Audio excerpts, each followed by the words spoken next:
Hey guys, welcome back. I hope you're having a great start to your day. We're going to do a video here that's partly a physics lesson and partly a lesson on how we can try and navigate our way through the cloud of BS that we have to swim in every day. Okay? There's been lots of headlines in the news about how Tesla stock is collapsing, sales are collapsing, and the company's finished. There's a lot of inflammatory rhetoric and there's lots of information out there, and we're swimming through this sea of BS. How can we understand and hope to understand what's really happening? Where would be a good place to start? Let's jump right into it. And this headline is from the Business Intelligence for BC website, where the headline reads, Elon Musk slams BC's Tesla charger rebate ban. British Columbia removes BC Hydro charger rebates for Tesla products but appears to keep other U.S. manufacturers for political reasons. Elon Musk, the CEO of Tesla Inc. and senior advisor to U.S. President Donald Trump, had a short response to BC Premier David Eby's justification for removing rebates from his company's electric vehicle chargers. He wrote, "Crazy," on his social media site X in response to a video by Eby speaking about the rebate ban. Now, BC Hydro has posted a memo on its website Wednesday stating Tesla products are no longer eligible for EV charger rebates, which range from $350 for a residential unit to $2,000 for a workplace unit. Eby, the Premier of British Columbia, was asked Thursday for the justification and whether the change to the rebate policy applied to all U.S. manufacturers or just Teslas. And his response was, yeah, it's just for Tesla, and it's because of Elon Musk. So he was pretty direct in his answer. I think if tens of thousands of taxpayers' money was going to Elon Musk, they would want to throw up. So we removed them. And he goes on to discuss some more things. He talks about how he has instilled a mandate on crown corporations such as BC Hydro to procure goods and services only from non-American entities. And on Thursday, he introduced Bill 7, the Economic Stabilization Tariff Response Act, to allow government to create regulations around procurement, removing intraprovincial trade barriers, and charging a highway transit fee on Alaska-bound trucks. The bill gives Eby sweeping powers to do so without immediate consent from the legislature. BC Hydro also offers $4,000 rebates for EVs. However, Teslas do not qualify because they are too expensive. Now, I just want to take a minute before we get into the meat and potatoes of this video to talk about this transit fee for all Alaska-bound trucks is one of the things that he's talking about. And I did a video recently, just a couple of days ago, where I said, that's probably not a smart idea. And I have reasoning for that. And I understand that the U.S. has launched a trade war against Canada, and Canada needs to retaliate, no question. And so far, Canada has retaliated with targeted tariffs. Federal government of Canada has retaliated against the U.S. with targeted tariffs, dollar for dollar, on the U.S. tariffs that they've placed against Canada. So federal government versus federal government. And there's certain things the provinces can do to also add to the response. But something like this, and I also mentioned Doug Ford, the Premier of Ontario, talking about cutting off electricity to New York. Things like that, when you make those kind of escalations, this is why I don't think they're a great idea. And I'm not saying that Canada shouldn't retaliate. Canada must defend itself. The federal government of Canada must retaliate. And we'll see how all this shakes out. But things like this could have unintended consequences. And let me just elaborate a little bit, right? Because this elicited a reaction from the governor of Alaska immediately, who said he would target the cruise ship industry on the West Coast. But there's other unintended consequences. Once you start escalating in things that are not tariffs, but something like a transit fee on Alaska-bound trucks, I looked into this, and there's not a lot of traffic of trucks driving the Alaska highway, because I've driven that highway. It's very treacherous in certain spots, and it's not a really good highway for large trucks. I think most of the goods and services that that trade with Alaska arrive by ship.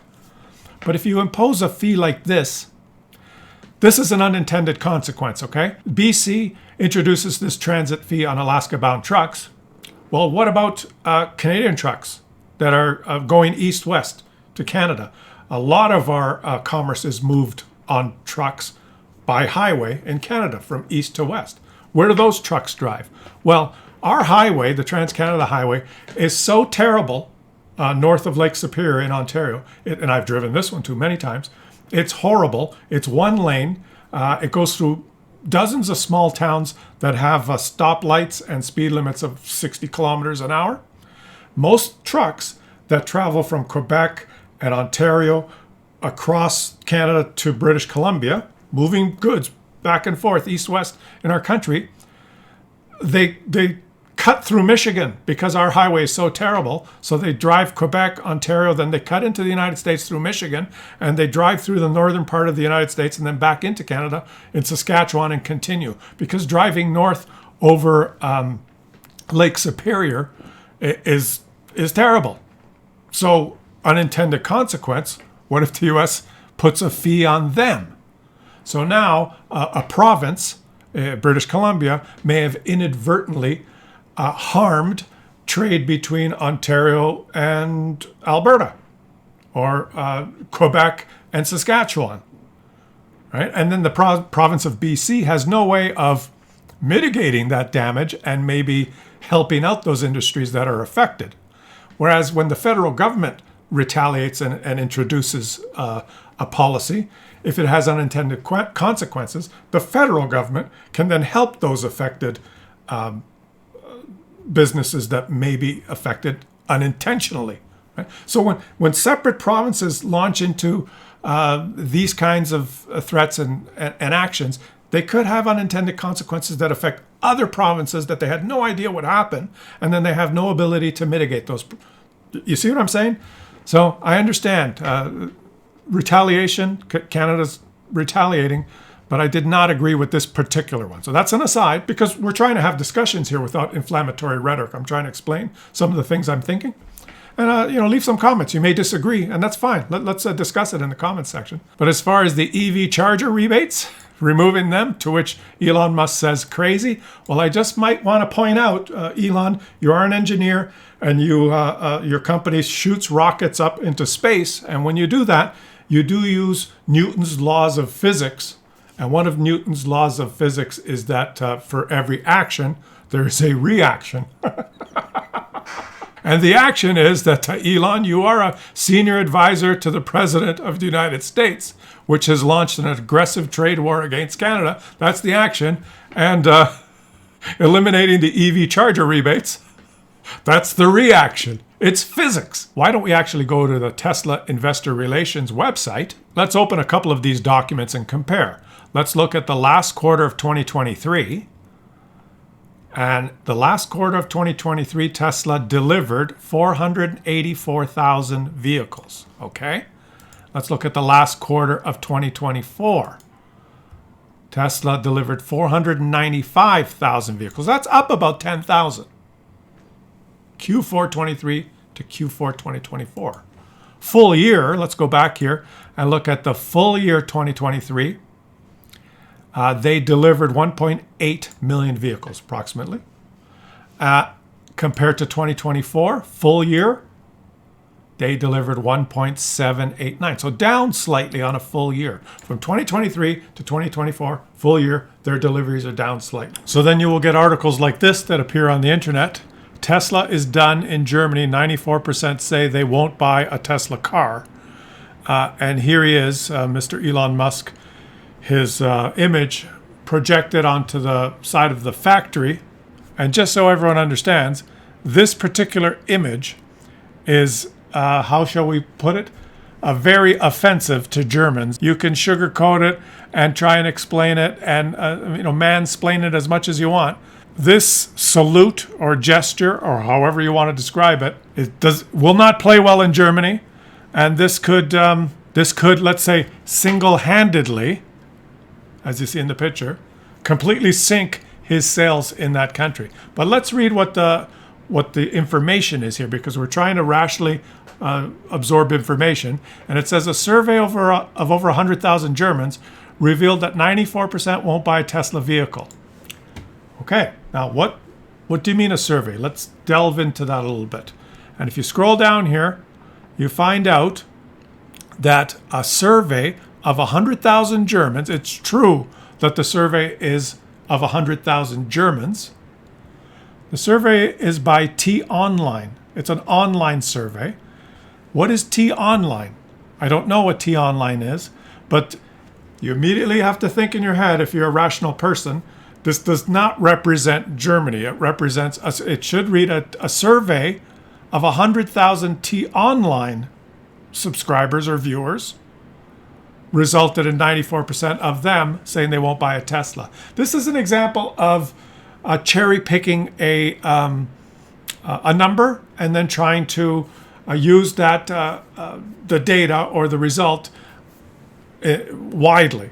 So I'd have to say that although this is bad, any group of 100,000 people that vote 94% in favor, vote 94% one way, that's a pretty lopsided result. But this cannot be used to represent the whole German nation, okay? Because what's Tiwa? It would be like, for example, guys, if we did a survey of Toronto Online, if we did a survey of residents of Toronto and we asked them, what's your favorite hockey team in Canada? And 94% of them said the Toronto Maple Leafs. Now that would not necessarily mean that 94% of people in Canada think the Toronto Maple Leafs is their favorite hockey team, okay? And come to think of it, that's probably a bad example because the Toronto Maple Leafs suck. And I think that even a lot of people in Toronto wouldn't say, they'd probably say Calgary Flames, obviously. So it's probably a bad example. I'm trying to insert a little levity here, but let's see if we can do a little detective work on this number. And if you go to another source of information, Euro Weekly News, in quotation marks news, their headline is, Germany shuns Tesla. 94% of buyers now say no thanks to Elon Musk's EVs. And of course, this is another, inflaming the data and trying to push a particular point of view. It is not 94% of buyers. Maybe it could be 94% of potential buyers, but really it's 94% of the online readers of T-Mobile or T-Online, whatever that is. So let's see if we can try and find some actual data of what's happening in Germany in the first 2 months of 2025. It's difficult to separate the emotion and try and swim our way through the sea of bullshit that's thrown at us in the media, right? These type of things you got to learn to just not so willingly absorb inflammatory rhetoric. So let's go to a more reputable site, Reuters, all right? And they report on business news. And let's read what they have to say. They say Tesla sales in Germany slump in February, in line with European markets. Okay, now let's look at some numbers. These guys probably are providing more accurate numbers. Tesla car sales in Germany fell by 76% in February. All right, data showed on Wednesday. What data? Sales were down 24% in the Netherlands, 42% in Sweden, 48% in both Norway and Denmark, 45% in France, 55% in Italy, 10% in Spain, 53% in Portugal. Official data showed this week. Now, what is this official data? Outside Europe, Australia reported a 66% drop in Tesla registrations. That's the data. They are looking at registrations of the vehicle because Tesla does not provide sales information until the quarter's done. Right? And the first quarter of 2025 is not done. They have not published any numbers. All this data is based on registrations of the vehicles in these countries. Cars produced in China were down 49% due to intense pressure from Chinese rivals. Britain bucked the trend, reporting a 21% jump in Tesla sales last month, but that lagged the 42% overall rise in battery electric vehicle sales in Britain. According to Germany's Road Traffic Agency, a German agency, Tesla sold 1,429 cars in Germany, a decline of 76%, an even bigger decline than a 60% drop in January. Overall sales of electric vehicles rose 30% to 35,000 in Germany as a whole. So these numbers are not good.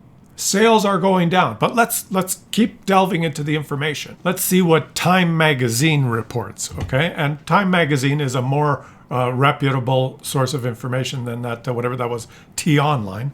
And they kind of report the same numbers, okay? They report things like looking at Germany, the largest market for EVs in the EU, the country saw a 30% year-over-year rise in electric vehicle sales in February. So electric vehicle sales in Germany are rising, but Tesla sales were down more than 70% compared to last year. Less than 1,500 new Teslas were registered. Okay, this is corroborating what we just read. Other European countries also saw sales fall. Between January and February, Tesla's recorded a 50% drop of sales in Portugal, 45% drop in France, 42% drop in Sweden, 48% drop in Norway. And these are all bad numbers. Reputable sources of information are reporting bad and they're getting these numbers from registrations. Tesla shipments from China dropped 49% in February. That's bad. Tesla has faced growing competition from domestic EV makers in the country. Chinese automaker BYD sold more than 318,000 electric and hybrid cars last month, a 161% increase from last year. In California, the biggest domestic market for EVs in the world, thanks to its state mandate of 35% of new 2026 car models sold by automakers must be zero emissions. They have a law to promote zero emission vehicles. Tesla sales slumped for the fifth consecutive quarter, according to latest data from California New Car Dealers Association, and they don't report the number. So this is an interesting website because it puts in perspective what these numbers mean, okay? There were declines in lots of different markets, but where does Tesla actually sell its cars? Let's look at some of these. There was a big decline in Germany. Is this Germany? Germany, isn't this an interesting map? Tells you how many Tesla sales by country in 2025. Germany has bought 16,601 Teslas. Now, right away, I can tell you that that's inconsistent because just a few minutes ago, we read that the German Road Traffic Agency reported that 1,429 Teslas were sold last month. And 2025 is only 3 months old. So 16,601 units. This already tells me that this data is inconsistent. And of course, I don't know whether this is based on how many cars were registered or whether it's based on how many cars were delivered to the country, or we have no idea what this information is. And if this was a thesis that a scientist was working on and he had some grad students that came to him and provided this information, he'd send them back to their offices and throw it all in the garbage and say, go back there and get your information straight because you guys have different numbers.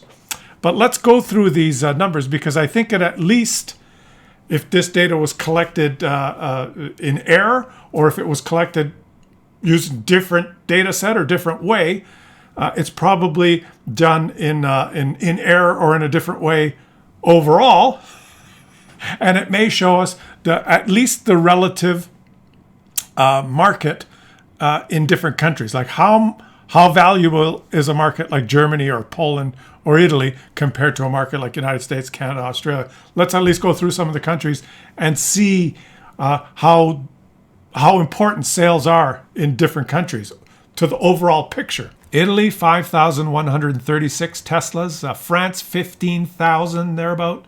Spain, 5,000. Sweden, 6,000. Norway, about 7,000. Finland, 1,000. Turkey, 400. Australia, 18,000. Canada, 14,000. Now watch this. China, 219,000. United States, 232,000. So a lot of these numbers, these decline in sales, are from markets that are small compared to the two major markets, China and United States. And if sales drop 100% in Brazil, they will go from 1 to 0. So if you read a headline that Tesla sales are down 100% in Brazil, it's not that big a deal. So you see, there's so much complexity to the information that it's so easy for different sources in the media to amplify their echo chamber, to target a certain audience, or to promote a narrative, to come up with flashy headlines. I bet you could find a headline somewhere on the internet that says Tesla sales plummet 66% in Brazil. That would mean they dropped from 3 to 1.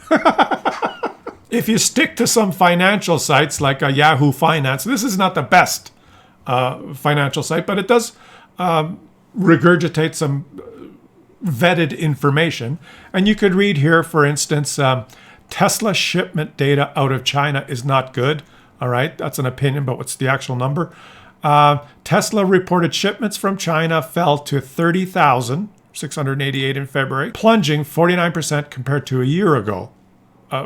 Bloomberg News reported, and down more than half compared to January. January's total was 63,000. Meanwhile, sales of new energy vehicles in China for the month hit 840,000, up 82%. So where sales in China are rising by 82%, Tesla sales have dropped 49%. So the trend is not good. Generally, the trends are pretty bad. They're looking pretty bad. If you look at another article here on Yahoo Finance that specifically talks about the U.S., Tesla U.S. registrations dipped 11% in January. Remember, the U.S. is the biggest market. There wasn't a 70 or 80 or 90% drop, but an 11% drop in registrations in January. The latest sign of demand weakness. And it talks about the U.S. here. Registrations for Tesla vehicles in the U.S. dipped to 43,411 in January, an 11% dip compared to a year ago. Though Tesla retained the top spot in terms of U.S. market share at 42%. And it goes on to say that Tesla does not report sales data by month or region, so registration data is seen as the best measure of sales, okay? And this is an important factor here. Meanwhile, total EV registrations climbed 14%. So, you'll also read inflammatory rhetoric headlines on the internet that says, well, the sales are down because nobody wants electric vehicles and all electric vehicle sales are down. And that's not true. Total EV sales climbed 14% in the US, but Tesla sales dipped 11%. So Tesla's trend is down and the total EV market trend is up. This is not very good news for Tesla. Looking across Tesla's product line, registrations of the Model Y crossover, the number one EV in the US, and top-selling vehicle in the world last year, fell 26% in January compared to a year ago. Part of the reason for the decline is the Model Y product changeover occurring at Tesla's factories. The new Model Y is now on sale. So that might be one thing that explains part of it. How much of it is because of this? I don't know. For example, Model 3 sales jumped 19% in the United States in January. They sold 14,004 according to registrations, which coincided with the launch of the updated Model 3 early last year. So here's an example where sales are up because they updated the model. So what exactly is happening? Guys? So in general, I think we can see two things happening. Number one, yes, Tesla sales seem to be slumping, right? How much it will impact the company is subject to interpretation. And hopefully you realize that just by looking at a TikTok video for 23 seconds, or glancing over your wife's shoulder as she's on Facebook and glancing at a headline that says, Germans will never buy Teslas again, the company's doomed. It's our natural tendency as humans, for some reason, with a tiny, tiny, tiny amount of information that just appears out of nowhere on our screen, that we look at for 5 or 7 seconds, we immediately consider ourselves experts in whatever field that we glanced at. You glance at a TikTok headline about Tesla, and all of a sudden we are expert financial broker, banker types that understand the financial markets, and we know the truth. And obviously, guys, it's so, like I said, we are swimming in a sea of bullshit that comes at us everywhere in the media. Tiny little bits of information everywhere that are they have a kernel of truth to them. But when you try and put them all together, hopefully this video made you realize that it's so complicated. There's so much left out. There's so much bias in every bit of report, everything that's thrown at us on screens, every second of every day, that it's almost virtually impossible to really know what's going on. And hopefully this video kind of illustrated that in a little bit of a humorous maybe way, a little banter between us, right? And I guess I could say also the other thing that's probably true is physics. You can't fight physics, and there is an element here of action, reaction. Elon, you should understand physics, and it is true that in Canada, the Premier of British Columbia is now deleting the $350 rebate for upgrading your charging station at home if you buy an electric vehicle. That's true. And I also have to say that it's true that the sentiment in Canada, that none of these articles talked about Canada, but I live in Canada and I have lots of friends, and all of them have a negative view, and the sentiment towards this company is down. I don't know if that'll translate into them not buying, but just on a personal level and discussing it with Canadians, it's a real point of Canadians are galvanized in their opposition to anything to do with Tesla. We'll see how things shake out as the numbers are released by Tesla as each quarter ends. We'll see how it goes, and we'll see whether the company stock goes up and down. It's your guess, right? It's your guess. But leave some comments. Let me know what you think. Let's start a discussion in the comment section, and let me know if you like this kind of video. A little bit of interaction with what's going on online. Give me your feedback. Oh, and also, if you're still watching, maybe I should ask you, please subscribe to the channel and help the channel grow. And I will catch you guys on the next one.